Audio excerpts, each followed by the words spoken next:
अस्सलाम वालेकुम, मैं हूं शाहजेब खानजादा। पूरी दुनिया कोरोना वायरस से लड़ रही है। कोई मुल्क इस वायरस से महफूज नहीं, मगर इस सूरत हाल में भी तनाज़ात कम होने के बजाय बढ़ रहे हैं। भारत के अपने पड़ोसियों से ताल्लुकात कशीदा हैं, तकरीबन तमाम पड़ोसियों से कशीदा हैं। भारत और चीन के ताल्लुकात अब बदतरीन सतह पर पहुंच गए हैं। पाकिस्तान और भारत में सिफारती कशीदगी उरूज पर है, जबकि भारत और नेपाल के ताल्लुकात भी खराब हो गए हैं। भारत के बांग्लादेश के साथ भी मामलात अच्छे नहीं हैं, मगर सबसे संगीन तनाज़ात भारत और चीन के दरमियान है, जहां 1975 के बाद यानी 45 साल में पहली दफा सरहद पर लड़ाई में कोई हलाकत हुई है, जिसके बाद कशीदगी उरूज पर है और पूरी दुनिया की नजरें इन दोनों मुमालिक पर लगी हुई हैं, क्योंकि दोनों मुमालिक एटमी हथियारों से लेस हैं। इन दोनों मुमालिक में तकरीबन 2.5 अरब लोग रहते हैं और अगर दोनों मुमालिक जंग की तरफ बढ़ते हैं तो पूरे खित्ते में तबाही फैल जाएगी, दुनिया खतरे में पड़ जाएगी और खित्ते के दीगर मुमालिक भी इसके असरात से महफूज नहीं रहेंगे। सबसे ज्यादा नुकसान खुद भारत को होगा, क्योंकि भारत की मुआशी और जंगी ताकत चीन से कई गुना कम है। भारतीय मईशत 2,700 अरब डॉलर्स की है, जबकि चीनी मईशत उससे 5 गुना ज्यादा बड़ी है। 13,600 अरब डॉलर्स की चीनी मईशत है। इसी तरह भारतीय दिफा पर सिर्फ 71 अरब डॉलर्स खर्च करता है, जबकि चीन 4 गुना ज्यादा यानी 261 अरब डॉलर्स करता है। भारतीय मईशत को देखते हुए ये 71 अरब डॉलर्स भी बहुत ज्यादा है, मगर चीन से ये बहुत कम है। इससे पहले चीन और भारत के दरमियान 1975 में लद्दाख ही के इलाके में सरहदी झड़प में 4 भारतीय फौजियों की मौत हुई थी, मगर अब 45 साल के बाद गुज़िश्ता रात चीनी फौज से होने वाले तसादुम में कर्नल समेत 3 भारतीय फौजियों की मौत की खबरें आई और अब भारतीय मीडिया के मुताबिक हलाक फौजियों की तादाद 20 हो गई है। पहले भारतीय फौजियों की 3 की खबरें मीडिया रिपोर्ट करता रहा, अब 20 भारतीय फौजियों की हलाकत की खबरें आ रही हैं। दोनों मुमालिक एक दूसरे पर सरहद की खिलाफ वर्जी के इल्जाम लगा रहे हैं। भारत ने इल्जाम लगाया है कि पीर की रात चीनी फौजी भारत के सरहदी इलाके में दाखिल हुए, जिसके बाद भारतीय फौजियों से झड़प हुई। अलबत्ता भारतीय मीडिया ये रिपोर्ट कर रहा है कि 3 से 4 चीनी फौजियों की भी मौत हुई है, मगर अब तक बैनुल अक़वामी मीडिया भारतीय फौज ही की हलाकतें बता रहा है।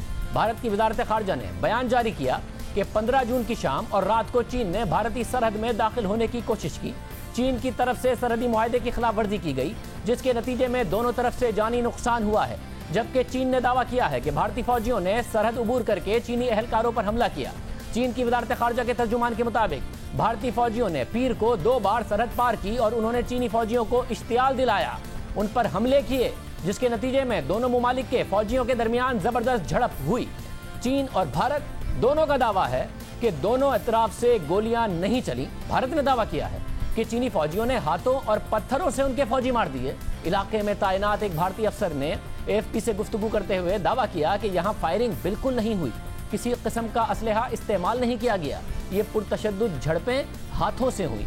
कशीदगी के बाद भारतीय वजीर दिफा राजनाथ सिंह ने वजीर आजम मोदी से मुलाकात की। इसके बाद उन्होंने चीफ ऑफ डिफेंस स्टाफ और तीनों मुसल्लह अफवाज के सरबराहों का इजलास बुलाया। यानी भारत में इस वक्त सूरत हाल कशीदा नजर आ रही है, जिसे बाद में भारतीय वजीर खारजा भी इस इजलास में शरीक हुए। साथ ही भारत और चीन के मेजर जनरल्स की सतह के मुज़ाकरात भी शुरू हो गए हैं। पहले भारतीय फौज के इब्तिदाई बयान में कहा गया था कि उनके 3 फौजी मारे गए हैं, मगर फिर बाद में इस बयान में तब्दीली की गई और कहा गया कि दोनों तरफ से जानी नुकसान हुआ है। भारतीय मीडिया पर चीन के साथ कशीदगी की खबरें हैं और मीडिया पर बहस हो रही है, और साथ साथ जब हलाकतें 3 थी उस वक्त तक 3 बताई जा रही थी, अब 20 की खबरें आ रही हैं। दोनों मुमालिक में सरहदी तनाज़ा 7 दहाइयों पुराना है। इस तनाज़े की वजह से जंग भी हुई, फिर मुज़ाकरात हुए। 2017 में 73 दिन तक कशीदगी रही। फिर उसके बाद जब भारत ने कश्मीर के साथ लद्दाख की आज़ाद हैसियत का मुतनाज़ फैसला किया, तो फिर दोनों मुमालिक में कशीदगी बढ़ी। मई के महीने में दोनों मुमालिक के फौजी आमने सामने आ गए। अमरीकी सदर डोनाल्ड ट्रंप ने सालिसी की पेशकश भी कर दी, मगर दोनों ही मुमालिक ने इस पेशकश को कबूल नहीं किया। अलबत्ता दोनों मुमालिक के अस्करी हुक्काम के दरमियान बातचीत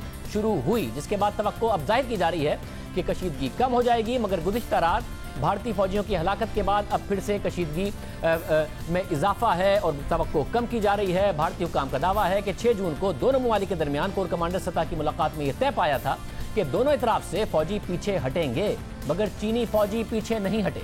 6 जून की मुलाकात के बाद सूरत हाल बेहतर हो रही थी। दोनों तरफ की सियासी क़यादत ने इस ऐलान का खैर मकदम किया और यह समझा जा रहा था कि गुज़िश्ता 1.5 माह से जारी कशीदगी कम हो जाएगी, मगर फिर अचानक से भारतीय फौजी मारे गए और इस वक्त सूरत हाल यह है कि भारत के अपने तीनों पड़ोसियों से ताल्लुकात ख़राब हैं।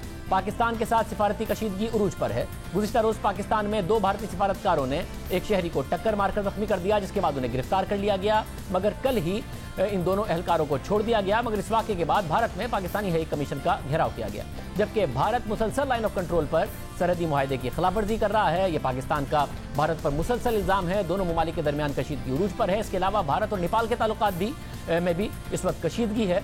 नेपाल में भारत मुखालिफ मुजाहरे हो रहे हैं। नेपाल की पार्लियामेंट ने एक नए नक्शे की मंजूरी दी है, जिसमें बाज़ ऐसे सरहदी इलाकों को नेपाल का हिस्सा करार दिया गया है जिसे भारत अपना इलाका करार देता है। और इस कशीदगी का आगाज भी गुज़िश्ता महीने हुआ, जब भारतीय वज़ीर दिफा ने नेपाल की सरहद के करीब एक सड़क का इफ्तिताह किया, जिसके बारे में नेपाल का कहना है कि यह सड़क नेपाल के इलाके से गुजरती है। नेपाल का दावा है कि जिन इलाकों को इंडिया अपना इलाका बता रहा है, नेपाल के पास इन इलाकों की मिल्कियत की दस्तावेजात मौजूद हैं। फिर इसके बाद भारतीय आर्मी चीफ ने बयान दिया कि नेपाल भारत के साथ जमीन का तनाज़ा चीन के इशारे पर पैदा कर रहा है, जिसके बाद दोनों ममालिक के दरमियान मजीद कशीदगी पैदा हो गई। मगर सबसे ज्यादा संगीन सूरत हाल भारत और चीन के दरमियान है। दोनों ममालिक के दरमियान सरहदी तनाज़ा नया नहीं है। दोनों ममालिक के दरमियान कशीदगी 7 दहाइयों पुरानी है। हिमालय के इलाके और लद्दाख पर दोनों ममालिक का दावा है। चीन का कहना है कि यह इलाका उसका है, जबकि भारत इस इलाके की मिल्कियत का दावा करता आया है। 1950 से 1962 तक कई बार इस मुतनाज़े इलाके में भारत और चीन के दरमियान झड़पें होती रहीं, मगर 1962 में दोनों ममालिक के दरमियान बड़ी जंग छिड़ गई। 1300 भारतीय फौजी मारे गए। 1 महीने तक जारी रहने वाली इस जंग में चीन ने भारत के एक बहुत बड़े हिस्से का कंट्रोल भी हासिल कर लिया था, जिसे बाद में भारत को वापस कर दिया। मगर 38,000 किलोमीटर के इलाके पर अपना कब्जा बरकरार रखा। भारत और चीन के दरमियान मुतनाज़े सरहद की लंबाई 2100 मील है, मगर लद्दाख की सरहद पर कशीदगी जंग के बाद भी बरकरार रही। जिस तरह पाकिस्तान और भारत की सरहद को लाइन ऑफ कंट्रोल कहा जाता है, इसी तरह चीन और भारत के दरमियान मुतनाज़े सरहदी इलाके को 1962 की जंग के बाद से लाइन ऑफ एक्चुअल कंट्रोल कहा जाता है, मगर इस सरहद की कोई हैसियत नहीं है। बहरहाल 1962 की जंग के बाद भी दोनों ममालिक के दरमियान झड़पें होती रही, लेकिन कभी भी सूरत हाल इतनी ज़्यादा ख़राब नहीं हुई, सिवाय 1975 में, जब दोनों ममालिक में कशीदगी हुई, जिसमें 4 भारतीय फौजी मारे गए और अब 20 भारतीय फौजी मारे जाने की इतलात आ रही हैं। भारतीय मीडिया इस हवाले से रिपोर्ट कर रहा है। भारत में इजलास हो रहे हैं कि किस तरीके से इस सूरत हाल को ख़राब होने से बचाया जाए। अब हमारे साथ इस वक्त वज़ीर ख़ारजा शाह महमूद कुरैशी साहब मौजूद हैं, उनसे इस हवाले से बात करते हैं। पाकिस्तान इस सूरत हाल को कैसे देख रहा है? शाह साहब बहुत शुक्रिया। शाह साहब, सूरत हाल भारत और चीन के दरमियान कशीदा है, पाकिस्तान इस सारे मामले को कैसे देख रहा है? देखिए, पाकिस्तान तो बगौर इसका जायजा ले रहा है। सूरत हाल दिन ब दिन बिगड़ती जा रही है और इसकी जिम्मेदारी भारत पर आयद होती है। भारत वहां जाके सड़कें ना बनाता, एयर स्ट्रिप्स ना बनाता उस मुतनाज़ा इलाके में, जो कि वो जानते हैं कि डिस्प्यूट है, और उस पर चीन का और भारत का आज नहीं बड़े अरसे से चल रहा है। 1962 में जंग हुई थी और भारत ने तजावुज़ किया है। चीन ने पूरी कोशिश की कि जो उनके मैकेनिज्म्स मौजूद हैं, उन मैकेनिज्म्स का सहारा लेते हुए गुफ्त शनीद से, डायलॉग से मसले को सुलझाया जाए, लेकिन भारत ने अपनी मजीद कुमक भिजाई और अपनी मसल फ्लेक्स करने की कोशिश की। लेकिन आज देख रहे हैं आप कि पहले उनकी वैसे फिजिकल पिटाई की गई, और अब तो बात यह है कि अभी जो मुझे इतलात मिल रही है और जो इंडियन मीडिया रिपोर्ट कर रहा है, वो ये है कि 20 के करीब उनकी अमवात हो चुकी है भारतीय फौज की, और ये नंबर बढ़ भी सकता है। अब ये तशवीशनाक सूरत हाल है और भारत का रवैया जो है उनके सामने आड़े आ रहा है। लाइन ऑफ कंट्रोल पे मुसलसल फायरिंग करके निहत्ते कश्मीरियों को ये शहीद कर रहे हैं। लाइन ऑफ एक्चुअल कंट्रोल पर इन्होंने चीन के साथ सिंग अड़ा लिए हैं। नेपाल के साथ उनका मसला शुरू हो गया है। बांग्लादेश, जो उनका मतलब है बड़े अच्छे मरासिम थे, उनको अपना दीमक से तशबीह देकर बंगाली दीमक कहकर और जो सिटीजन अमेंडमेंट एक्ट से उनको नाला किया है। श्रीलंका के अपने इश्यूज हैं। तो आज मैं नहीं, आज भारत का दानिश्वर कह रहा है कि भारत की फॉरेन पॉलिसी क्या है। तनहा हो गया। सार्क के फोरम को इन्होंने डिसफंक्शनल कर दिया। कोई हमसाया नहीं है जिसके साथ इनके ताल्लुकात अच्छे हों। तो ये नरेंद्र मोदी की हिंदुत्वा सरकार का ये उनकी जो कार्रवाई है वो आपके सामने है। इनको मुंह की खानी पड़ेगी।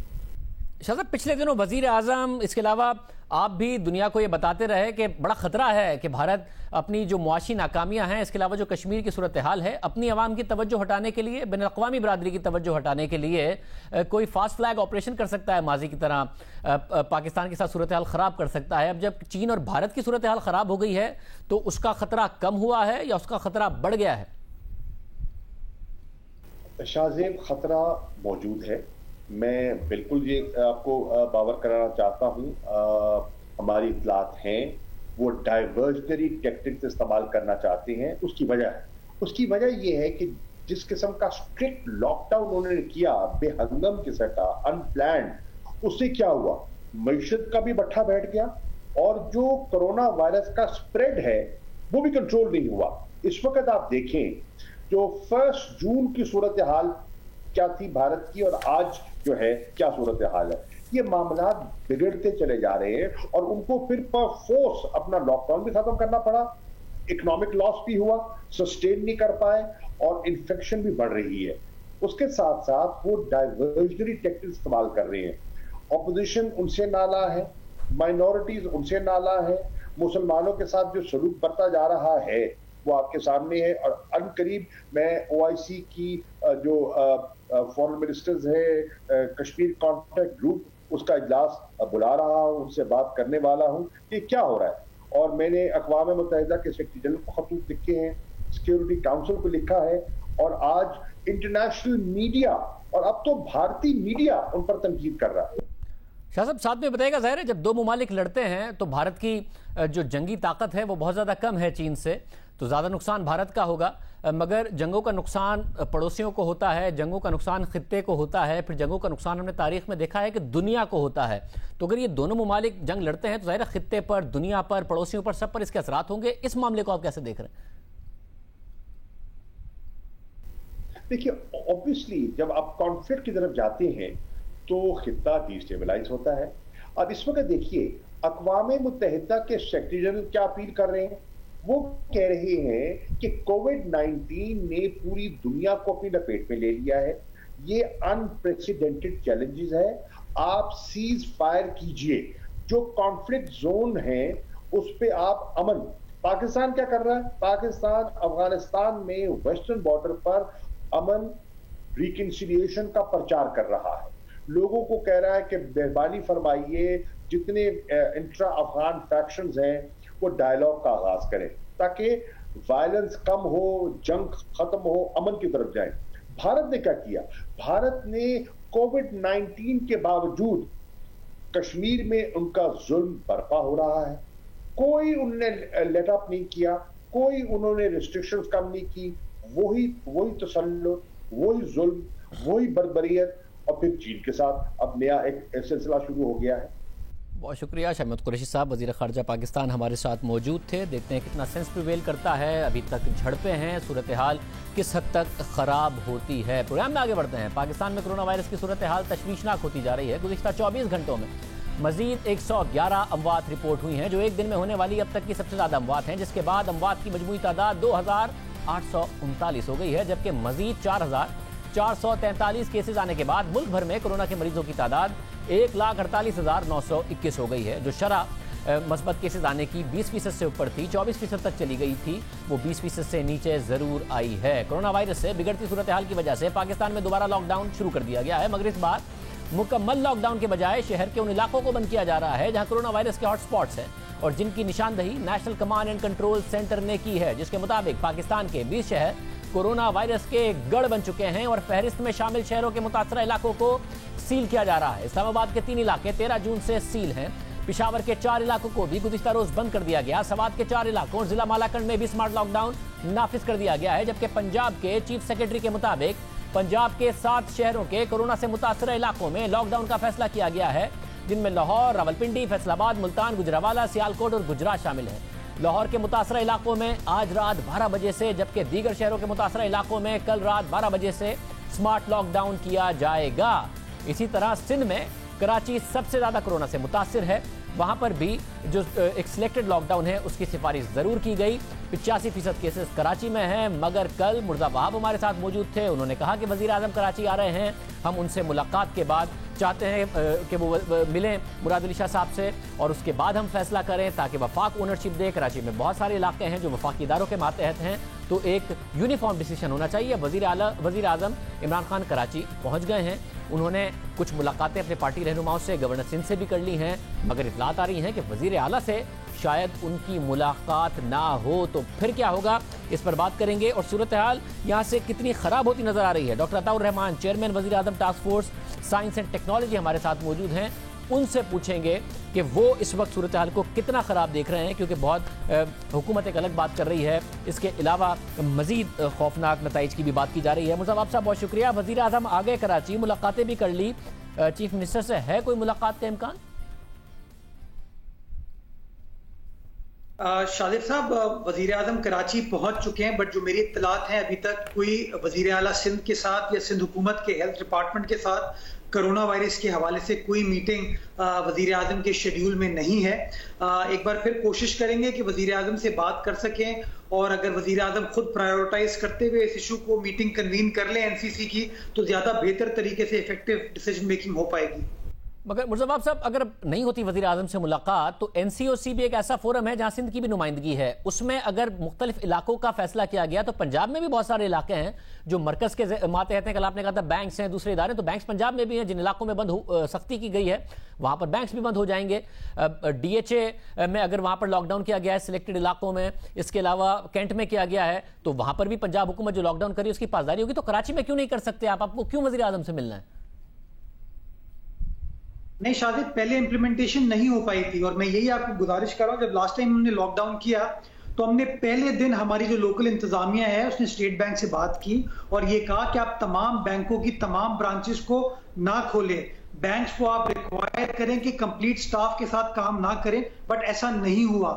आपके सामने कि फेडरल गवर्नमेंट ने इस दौरान ट्रेनों को कैंट स्टेशन को खोल दिया, बंद नहीं किया, ट्रेनें आती रही, लोगों की आमदोरफ्त होती रही, एयरपोर्ट्स खुले रहे, इसी तरह पोर्ट आपका खुला रहा, जिसकी वजह से हमारे लॉकडाउन के ओवरऑल फैसले जो है वो मुस्तफीद उस तरीके से नहीं हो पाए। इसलिए हम समझते हैं कि अगर एक बोल्ड फैसला हो रहा है, एक दिलेराना फैसला गवर्नमेंट करने जा रही है, तो बेहतर ये होगा कि सूबाई हुकूमत को फेडरल गवर्नमेंट कंप्लीटली बैक करे, कंप्लीटली सपोर्ट करे, ताकि बेहतर तरीके से इफेक्टिव अंदाज से वो काम कर सके। और यही मैसेज मैंने कल भी आपके प्रोग्राम के तवज्जुह से दिया था, आज फिर दे रहा हूं कि वजीर आजम कराची में हैं तो सही, लेकिन वजीर आजम के शेड्यूल में कोई इस हवाले से मीटिंग नहीं है, और ये शो करता है lack of priority on part of federal government. क्या वजीर आला ने रिक्वेस्ट की है कि वो मिलना चाहते हैं और इस हवाले से अहम फैसले करना चाहते हैं?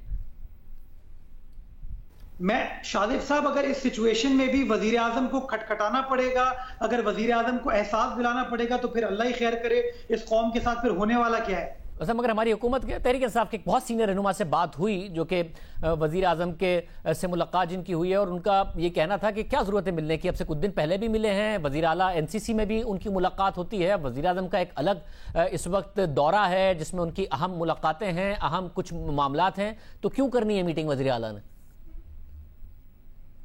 शादिब साहब, इस वक्त मेरे मुताबिक मैं समझता हूं पाकिस्तान का सबसे बड़ा मसला जो है वो कोरोना वायरस है, और अगर वजीर आजम पाकिस्तान 3.5 माह के कोरोना वायरस की वबा के बाद पहली बार सूबा सिंध तशरीफ ला रहे हैं, तो मैं समझता हूं वजीर आजम के उस ट्रिप का टॉपिक, उसका महवर जो है कोरोना वायरस के खिलाफ स्ट्रैटेजी होनी चाहिए थी, उनको हेल्थ डिपार्टमेंट से ब्रीफिंग लेनी चाहिए थी, वजीर आला सिंध से मुलाकात करनी चाहिए थी, बट उन्होंने प्रायोरिटी किसको दी कि अपने इत्तेहादियों से मिल लें, अपने एमपीएस से मिल लें, या किसी बिजनेसमैन से मिल लें, या किसी मीडिया पर्सनैलिटी से मिल लें। तो ये शो करता है कि वजीर आजम की आज भी प्रायोरिटी कोरोना वायरस से लड़ना नहीं है, और शायद सिंध की हुकूमत उनके लिए काबिल कबूल नहीं है, हमारी पॉलिसी जो या हमारी जो रिक्वेस्ट है वो उनके लिए काबिल कबूल नहीं है। मतलब ये बताइएगा कि ऐसा लग रहा है कि एनसीओसी ने तो फैसला कर दिया कि मुख्तलिफ शहरों के सिलेक्टेड इलाके बंद कर दें, मगर आप उस एनसीओसी के फैसले के तहत कराची के कुछ सिलेक्टेड इलाकों को नहीं बंद करना चाह रहे हैं, बल्कि पूरे शहर को बंद करना चाह रहे हैं, जिसके लिए आप चाहते हैं कि ट्रेन भी बंद हो, पोर्ट के भी किस तरीके से मामलात हों, और दूसरे जो फेडरल जो एरियाज कंट्रोल होते हैं वो बंद हो, ये आप चाह रहे हैं? शादिब साहब, मैं अगर आप मुझसे पूछें तो मेरी गवर्नमेंट का पर्सपेक्टिव ये है कि जो WHO की रिकमेंडेशन है हमें उसको इंप्लीमेंट करने की जरूरत है, और वो ये नहीं कहता कि सिलेक्टिव लॉकडाउन होगा या कोई सिक्लूजन वाला लॉकडाउन होगा, वो अक्रॉस द बोर्ड लॉकडाउन की बात करता है। तो मैं समझता हूं कराची में जो सिचुएशन एक बड़ी अलार्मिंग सिचुएशन है कि सिंध के तकरीबन 85% केसेस कराची शहर में है, तो उसके अंदर इफेक्टिव लॉकडाउन के लिए आप किसी एक गली को मोहल्ले को बंद नहीं कर सकते हैं। आपको अपनी स्ट्रैटेजी जो है पूरे शहर के लिए बनानी होगी, और जब आप शहर की बात करेंगे तो नेचुरली अगर ट्रेन आती रहेगी, एयरपोर्ट से फ्लाइट्स आती रहेंगी, पोर्ट हमारा खुला रहेगा, बाकी कारोबार चलता रहेगा, तो मैं समझता हूं वो लॉकडाउन उस तरीके से हो नहीं पाएगा। इसलिए एक नेशनल स्ट्रैटेजी की, नेशनल नैरेटिव की जरूरत है। मतलब आप ये कह रहे हैं कोई सिलेक्टेड स्मार्ट लॉकडाउन नहीं, WHO ने जैसे कहा उसके तहत मुकम्मल लॉकडाउन हो, पूरा शहर बंद हो, कराची या फिर दूसरे शहर बंद हो, वजीर आजम मिलें, बात करें, इंडोर्स करें, पॉलिटिसाइज ना करें, और पूरा का पूरा लॉकडाउन हो। ये मैं समझ रहा हूं आप ये कह रहे हैं। मैं समझता हूं कि सिर्फ ये फैसला कराची शहर के लिए नहीं होना चाहिए। लाहौर में भी सिचुएशन गंभीर है, पेशावर में भी गंभीर है, रावलपिंडी में भी गंभीर है। तो इसलिए फेडरल गवर्नमेंट को बजाय इसके कि situation completely out of control हो जाए, फेडरल गवर्नमेंट को प्रोएक्टिव अंदाज से काम करने की जरूरत है। And this is the opportune moment, this is the right time कि ये बोल्ड फैसला, बहादुर फैसला वफाकी हुकूमत करे, तमाम सूबाई हुकूमतें मिलकर काम करेंगी। बट ये नहीं हो सकता कि कोई एक लोकल गवर्नमेंट या कोई एक यूनियन कमेटी आप सील करना शुरू करते और बाकी जगहों को आप खोल दें। तो मैं समझता हूं अक्रॉस द बोर्ड फैसले की जरूरत है, और अगर अक्रॉस द बोर्ड फैसले होंगे तो ज्यादा इफेक्टिव अंदाज से हम कोरोना वायरस की वबा को रोक पाएंगे। बहुत शुक्रिया बुर्ज साहब, आप हमारे साथ मौजूद थे। डॉक्टर अताउर रहमान साहब, चेयरमैन वज़ीर आज़म task force science and technology, हमारे साथ मौजूद। डॉक्टर साहब बहुत शुक्रिया। डॉक्टर साहब आपने कंसर्न का पहले भी इजहार किया गया था, अब ये बताइएगा 12 लाख जुलाई के आखिर तक असद उमर साहब ने कहा है, और ये सिलेक्टेड लॉकडाउन अब किया जा रहा है, आपके ख्याल में इससे सूरत हाल कंट्रोल हो सकती है या आप कुछ और देख रहे हैं? बात यह है कि इस वक्त बहुत एक्सप्लोजिव सिचुएशन है ये, और ये इस वक्त हमें सही अंदाज़ा नहीं है कि कितने % लोग पाकिस्तान के मुब्तला हो चुके हैं इस बीमारी में, क्योंकि हमने रैंडम टेस्टिंग जो है वो ना होने के बराबर की है। सिर्फ टेस्टिंग जो होती रही है वो उन लोगों की होती रही है जो जिनमें सिम्टम्स हैं, और इस वजह से हमें ये अंदाज़ा नहीं है कि कितने % लोग मुब्तला हैं। मेरे ख्याल में अमवात की तादाद काफ़ी ज़्यादा है। जो इस वक्त जो ऐसे अमवात जो हो रही हैं जो लंग इन्फेक्शन की वजह से और जो जाहिर है कोविड की वजह से है, वो तो सामने हैं, लेकिन इसमें ये पता चला है जो लेटेस्ट तहकीकात हैं कि बहुत बड़ी तादाद ऐसी अमवात की है जो हार्ट अटैक से, जो कि किडनी फेलियर से, जो कि स्ट्रोक से, क्योंकि ये खून की नालियों के अंदर जो एंडोथेलियल लाइनिंग होती है उसमें इन्फेक्शन पैदा होता है, और ये वहाँ पे क्लॉट्स बनते हैं। वो क्लॉट्स मुख्तलिफ जगह पे जाके डैमेज कर सकते हैं और हार्ट अटैक भी हो सकता है। तो वो अमवात जो है वो काउंट नहीं की जा रही, और वो जब तक कि वहाँ भी टेस्टिंग ना की जाए कि वो अमवात भी इसी वजह से हो रही हैं या नहीं, तो जब तक सही फिगर नहीं पता चलेगा। क्योंकि अभी तक जो डेटा है मगरिब का, तो उसमें तो जो पाकिस्तानी इंडियन ओरिजिन के या सियाह फाम जो लोग हैं उनके अमवात की शरह ज़्यादा है, क्योंकि विटामिन डी की कुछ कमी होती है, क्योंकि हमारा जो खाल है वो थोड़े काले रंग की होती है, तो विटामिन डी की सिंथेसिस कम होती है, तो इस वजह से उनकी अमवात ज़्यादा है। तो ये जो अमवात पाकिस्तान, इंडिया, बांग्लादेश, श्रीलंका में कम दिखाई जा रही हैं, इनमें मेरे ख्याल से इन सारे ममालिक में काउंटिंग जो है वो सिर्फ उन अमवात की हो रही है जो डायरेक्टली साबित हो जाता है कोविड की वजह से हैं, लेकिन जो और भी कोविड की वजह से जो अमवात हो रही हैं, जैसे मैंने अर्ज़ किया, वो काउंट नहीं की जा रही। तो ये बड़ा ख़तरनाक सूरत हाल है।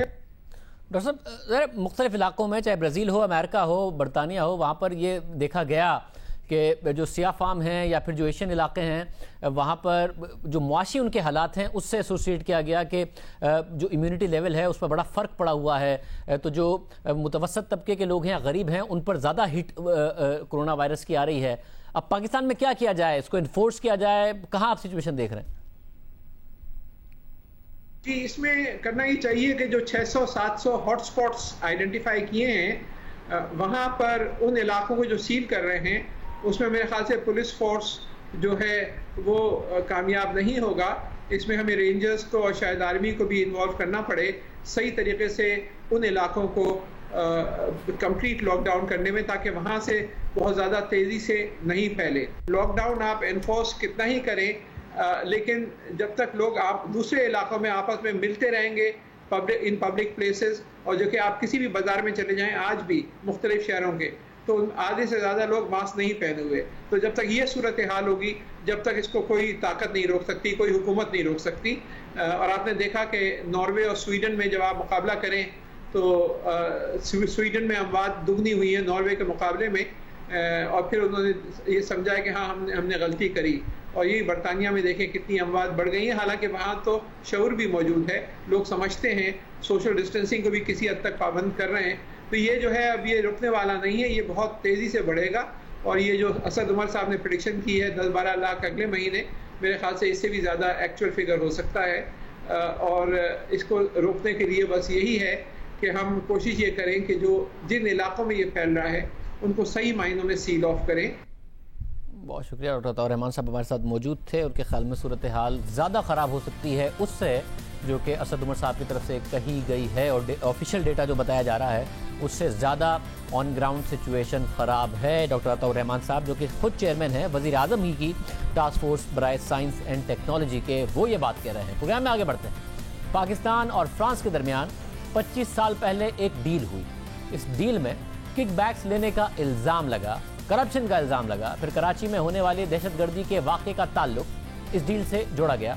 2 दहाइयों तक इस डील की तहकीकात होती रही और अब फ्रांसीसी अदालत ने 1994 में पाकिस्तान और सऊदी अरब से असलहे की डील से किकबैक्स लेने के इल्ज़ाम में 3 फ्रांसीसी हुक्काम और 3 दीगर अफराद को सज़ा सुना दी है। तमाम मुल्ज़िमान को 2 से 5 साल की सज़ा सुनाई गई है, मगर अभी इस डील के अहम किरदार साबिक फ्रांसीसी वज़ीर आज़म और उनके वज़ीर दिफा के खिलाफ कार्रवाई होना बाकी है।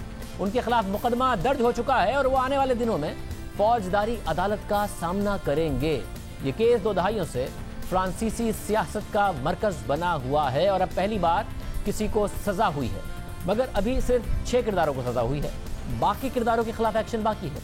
फ्रांसीसी वज़ीर आज़म पर इल्ज़ाम है कि उन्होंने इस मुआहदे के जरिए किकबैक्स हासिल किए ताकि वो अपनी इंतखाबी मुहिम को, इलेक्शन की मुहिम को फंड कर सके। लेकिन वो कौन सा मुआहदा है जो 25 साल बाद भी फ्रांस के साबिक वज़ीर आज़म का पीछा कर रहा है? इस हवाले से हमें कुछ तारीखी हक़ाइक़ का जायज़ा लेना होगा। 1994 में पाकिस्तान में पीपल्स पार्टी की हुकूमत थी। उस दौरान पाकिस्तान को सबमरीन यानी आबदोज़ की ज़रूरत थी और पाकिस्तान मुख्तलिफ ममालिक से सबमरीन हासिल करने के लिए हुकूमती सतह पर डील्स का जायज़ा ले रहा था। इसी दौरान फ्रांस से आबदोज़ खरीदने का फैसला किया गया तो पाकिस्तान और फ्रांस के दरमियान 1994 में एक डील हुई। इस डील के मुताबिक फ्रांस ने पाकिस्तान को 826 मिलियन यूरोस की मद में सबमरीन फरोख्त करना थी, यानी 82 करोड़ यूरोस में। मुआहदा हुआ, मुआहदा आगे बढ़ता गया। 1996 में फ्रांस में इंतखाबात हो गए और फ्रांसीसी वज़ीर आज़म बेलाडियोर ने सदर के उम्मीदवार के तौर पर इंतखाबात में हिस्सा लिया, लेकिन उन्हें सदारती इंतखाबात में शिकस्त हुई और फ्रांस के नए सदर बने याक शिराक। और फिर उन्होंने इंतखाबात जीतने के बाद मुख्तलिफ मुआहदों का जायज़ा लेना शुरू कर दिया, जिसमें एक मुआहदा पाकिस्तान के साथ भी था। इस मुआहदे में कमीशन के तौर पर अदा की जाने वाली रकम को जब देखा गया तो उन्होंने अपने वज़ीर दिफा को हुक्म दिया कि वो इस मुआहदे की तहकीकात करें। साथ ही उन्होंने इस मुआहदे के तहत अदा की जाने वाली कमीशन की रकम भी रोक दी थी, क्योंकि उन्हें खदशा था कि इस कमीशन की रकम से किकबैक्स हासिल की जा रही है। मगर फ्रांसीसी अखबारों के मुताबिक कमीशन की यह रकम 2001 तक जारी रही, यानी उस जमाने में फ्रांस में दीगर ममालिक को दिफाई साजो सामान बेचने के लिए किसी थर्ड पार्टी को कमीशन देना जायज़ था, जो कि रिश्वत भी बन जाता था। मगर इस कमीशन पर किकबैक्स यानी अपना हिस्सा लेना जायज़ नहीं था, जो इस केस में लिया गया। यानी कि एक तो कमीशन दिया गया, फिर बाद में वापस वज़ीर आज़म पर इल्ज़ाम लगा कि उस कमीशन में उन्होंने किकबैक्स ले लिए। यानी पाकिस्तान में सबमरीन की फ्रांस से खरीदारी के लिए रिश्वत दी गई। पाकिस्तान में जिसने ये रिश्वत ली उसमें से एक हिस्सा वापस फ्रांसीसियों को दे दिया गया या फिर थर्ड पार्टी ने दे दिया। इल्ज़ामात की तहकीकात जारी थी कि 2002 में एक ऐसा वाक़या हुआ जिसने इस डील पर मज़ीद सवालात उठा दिए। 2002 में कराची में बस पर खुदकश हमला हुआ, जिसमें 14 अफराद हलाक हुए उस खुदकुश हमले में, और इन 14 अफराद में 11 वो फ्रांसीसी इंजीनियर्स थे जो सबमरीन मुआहदे के लिए पाकिस्तान में काम कर रहे थे। इस हमले की जिम्मेदारी आज तक किसी ने कबूल नहीं की, लेकिन जब यह वाक़या हुआ तो उसका इल्ज़ाम अल-कायदा पर लगा दिया गया। फ्रांस ने भी इस पूरे मामले की तहकीकात का हुक्म दिया। 2008 में फ्रांसीसी तहकीकातकारों ने इस वाक़े को एक नया रुख देते हुए मौक़िफ़ अख्तियार किया कि पाकिस्तान में होने वाले इस हमले का ताल्लुक कमीशन की रकम रोकने से हो सकता है, यानी सबमरीन मुआहदे की वो रकम जो कि फ्रांस से मिलनी थी उसे रोकने से हो सकता है, जो कि 2001 में याक शिराक ने रोक दी थी इलेक्शन जीतने के बाद।